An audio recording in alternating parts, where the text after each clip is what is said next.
Virtual knowledge में पुनः आपका हार्दिक स्वागत है दोस्तों। आज मैं कक्षा 12वीं का जो अर्थशास्त्र है उसमें रिक्त स्थान की पूर्ति कीजिए एक प्रश्न आता है बोर्ड की जो एनुअल एग्जाम है उसमें, और वह नंबर आपके पक्के रहते हैं। तो ये वीडियो आप अंत तक जरूर देखें, क्योंकि मैंने फिल इन द ब्लैंक्स जो बनाए हैं वो अर्थशास्त्र के जो महत्वपूर्ण प्रश्न हैं ये जरूर परीक्षा में आते हैं। तो आप ये वीडियो को अंत तक देखें ताकि पूरे प्रश्न आप पढ़ पाएँ, समझ पाएँ। अगर मेरे चैनल पर आप पहले से हैं तो धन्यवाद। अगर नए हैं आप तो आप मेरे चैनल को सब्सक्राइब करें, और अच्छा लगे तो अपने दोस्तों को जरूर शेयर करें। तो आइए देखते हैं हम रिक्त स्थान की पूर्ति कीजिए वाले प्रश्न जो महत्वपूर्ण हैं एग्जाम की दृष्टि से उन्हें। तो ये पहली स्लाइड है। भारत के केंद्रीय बैंक का नाम है। तो भारत के केंद्रीय बैंक का नाम रिजर्व बैंक ऑफ इंडिया है। जी हाँ। बैंक दर को पुनर्कटौती दर के नाम से भी जाना जाता है। पुनर्कटौती दर के नाम से भी जाना जाता है। साख सृजन में बैंक व्युत्क्रम जमाएं उत्पन्न करती हैं। जब CRR घटता है तब साख सृजन अधिक होता है। जब CRR घटता है तब साख सृजन अधिक होता है। स्थगित भुगतान की माप मुद्रा का द्वितीय कार्य है। जी हाँ। विनिमय का माध्यम मुद्रा का प्राथमिक कार्य है। मुद्रा के एस्थेटिक एवं गत्यात्मक कार्यों का विभाजन पाल ने किया था। प्रोफेसर पाल ने किया था। तो दोस्तों ये पहली जो स्क्रीन है इसमें भारत के केंद्रीय बैंक का नाम रिजर्व बैंक ऑफ इंडिया है। बैंक दर पुनर्कटौती दर के नाम से भी जाना जाता है। साख सृजन व्युत्पन्न जमाएं उत्पन्न करती हैं। जब CRR घटती हैं तब साख सृजन अधिक हो जाती हैं। स्थगन भुगतान की माप मुद्रा का द्वितीय कार्य है। विनिमय का माध्यम मुद्रा का प्राथमिक कार्य है। मुद्रा के एस्थेटिक एवं गत्यात्मक कार्यों का विभाजन पाल ने किया था। अब देखिए इस वाले पेज में प्रत्येक व्यक्ति के पास वस्तु की कुछ मात्रा होती है। तो प्रत्येक व्यक्ति के पास कुछ वस्तु की मात्रा होती है। इसके बाद देखते हैं हम व्यष्टि अर्थशास्त्र में व्यक्तिगत आर्थिक इकाई के व्यवहार का अध्ययन किया जाता है। किसमें? व्यष्टि अर्थशास्त्र में। अवसर लागत अर्थव्यवस्था इकाइयों का समूह होता है। ये पहले आ गया तो मैं इसको पहले बता देता हूँ। उत्पादन आएगा इसमें। अब हम देखते हैं कि अवसर लागत उत्पादन सूची में परिवर्तनों को स्पष्ट करता है। व्यष्टि तथा समष्टि अर्थशास्त्र दोनों एक दूसरे के पूरक हैं। आर्थिक वृद्धि का संबंध समष्टि अर्थशास्त्र से होता है। मिश्रित अर्थव्यवस्था, पहले नीचे वाला पढ़ देता हूँ। उत्पादित वे वस्तुएं अथवा सेवाएं जो अन्य वस्तुओं अथवा सेवाओं को उत्पादन में काम आती है मध्यवर्ती वस्तु कहलाती हैं। तो मिश्रित अर्थव्यवस्था समाजवाद और पूंजीवाद को मिलाकर बनती हैं। तो ये पूरी स्क्रीन आपको दिखाई दे रही है। इसमें सभी प्रश्न मैंने जो फिल इन द ब्लैंक्स है वो कुछ चेंज करके लिखे हैं। अब दोस्तों आगे देखिए, उपभोक्ता एक विवेकशील व्यक्ति होता है। यदि प्रतिस्थापन वस्तु की कीमत में वृद्धि होती है तो वस्तु की मांग वक्र दाईं ओर खिसक जाती है। उपयोगिता हास नियम का प्रतिपादन गोसन ने किया था। मार्शल के अनुसार उपयोगिता को मुद्रा रूपी पैमाने से मापा जा सकता है। तटस्थता वक्र पर उपभोक्ता को समान संतुष्टि की प्राप्ति होती है। कार तथा पेट्रोल पूरक वस्तुएं हैं। कार तथा पेट्रोल पूरक वस्तुएं हैं। मूल्य व मांग में विपरीत संबंध होता है। उपभोक्ता संतुलन वह स्थिति होती है जिसमें उपभोक्ता अधिकतम संतुष्टि प्राप्त करता है।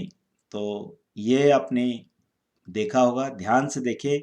अगर आपको समझ में नहीं आता है तो बार बार इन्हें सुनना चाहिए और लिख कर याद करना चाहिए। नेक्स्ट, अल्पकालीन उत्पादन फलन परिवर्तनशील अनुपात के नियम कहा जाता है। पैमाने के प्रतिफलों का संबंध दीर्घकाल अवधि से हैं, लंबे समय की जो अवधि होती है उससे हैं। उत्पादन की प्रति इकाई लागत को औसत लागत कहा जाता है।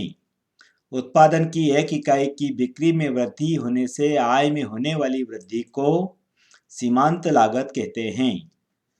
एक उत्पादक तब संतुलन में होता है जब उसका लाभ होता है। पूर्ति का नियम कीमत एवं वस्तु की पूर्ति के बीच धनात्मक संबंध बताता है। दूध जैसी वस्तु के लिए पूर्ति लोच शून्य होती है। नेक्स्ट देखिए, जिस कीमत पर मांग एवं पूर्ति बराबर होती है उसे सामान्य कीमत कहते हैं। कीमत विभेद की संभावना एकाधिकार बाजार से उत्पन्न होती है। एक अतिरिक्त इकाई विक्रय में कुल आगम में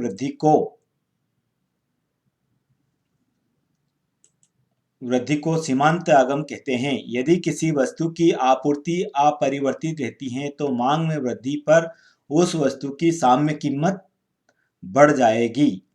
पूर्ण प्रतियोगिता बाजार में एक फर्म कीमत स्वीकारक होती है।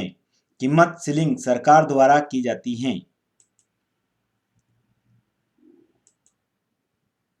अल्पकाल में मांग की शक्ति प्रभावशील होती है।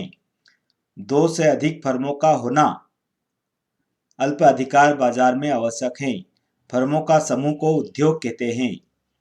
पेट्रोल का बाजार अंतर्राष्ट्रीय बाजार होता है। पेट्रोल का बाजार अंतर्राष्ट्रीय बाजार होता है। नेक्स्ट चलते हैं हम। कीमत सीमा तथा कीमत तल को प्रशासकीय कीमतों भी कहते हैं। निम्नतम निर्धारित कीमत का दूसरा नाम कीमत तल है। आधुनिक विचारधारा के अनुसार लगान साधन की विशिष्टता के कारण उत्पन्न होती है। एफएडी सिद्धांत प्रोफेसर अमर्त्य सेन द्वारा प्रस्तुत किया गया था। साधन मांग व्युत्पन्न मांग होती है। कृषि को प्राथमिक क्षेत्र में शामिल किया जाता है। पिगू के कल्याण को दो भागों में बांटा जाता है। चीनी उत्पादन अर्थव्यवस्था के द्वितीय क्षेत्र में सम्मिलित होता है। भारत में राष्ट्रीय आय की गणना का कार्य केंद्रीय सांख्यिकी करता है। एक लेखा वर्ष की अवधि में देश की भौगोलिक सीमाओं के अंतर्गत उत्पादित अंतिम वस्तुओं एवं सेवाओं को योग को जीडीपी कहते हैं। जी हाँ, जीडीपी कहते हैं।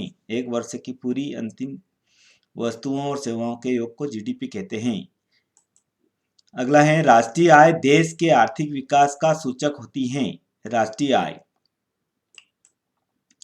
नेक्स्ट है अतिरिक्त विनियोग की प्रत्याशित लाभप्रदता पूंजी सीमांत क्षमता कहलाती है। अस्फीतिक अंतराल न्यून मांग की माप है। न्यून मांग अस्फीतिक अंतराल को बताती है। मांग अत्यधिक की दशा में बैंक दर में वृद्धि करनी चाहिए। गुणक उल्टी दिशा में कार्य कर सकता है। जिस बिंदु पर समग्र मांग एवं समग्र आपूर्ति बराबर होती है उसे प्रभावपूर्ण मांग कहा जाता है। अपूर्ण रोजगार अभावी मांग का परिणाम है।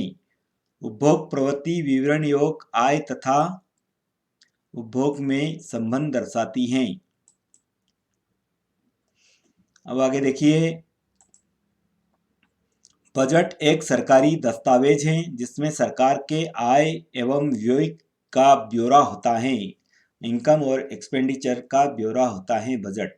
आयकर एक प्रत्यक्ष कर है। मूल्यानुसार कर वस्तुओं के मौद्रिक मूल्यों के आधार पर लगाए जाते हैं। सेवा कर केंद्रीय सरकार द्वारा लगाया जाता है। घाटे का बजट आजकल अच्छा बजट माना जाता है। केंद्रीय सरकार का बजट फरवरी माह के अंतिम दिन प्रस्तुत किया जाता है। वित्त विधेयक में कर संबंधी प्रस्ताव होते हैं। ब्रेटन वुड्स प्रणाली को सीमा प्रणाली भी कहा जाता है। समंजनीय सीमा प्रणाली कहा जाता है। विदेशी विनिमय दर एवं विदेशी विनिमय दर की पूर्ति में सीधा संबंध होता है। अवमूल्यन से देश की मुद्रा की विनिमय क्रय शक्ति कम हो जाती है। जब अवमूल्यन होता है तब व्यापार संतुलन में केवल दृश्य मदों को शामिल किया जाता है। भुगतान संतुलन सदैव संतुलन में रहता है। एक देश की मुद्रा का दूसरे देश की मुद्रा में व्यक्ति मूल्य विनिमय दर कहलाता है। तो धन्यवाद दोस्तों, पूरा वीडियो वॉच करने के लिए। आपको इस वीडियो को अगर जब तक आपको ये फिल इन द ब्लैंक्स याद नहीं होते हैं तो आप बार बार इसको रिपीट करके देख सकते हैं। और पूरा वीडियो वॉच करने के लिए पुनः आपका आभारी हूँ। धन्यवाद। जय हिंद, जय भारत दोस्तों।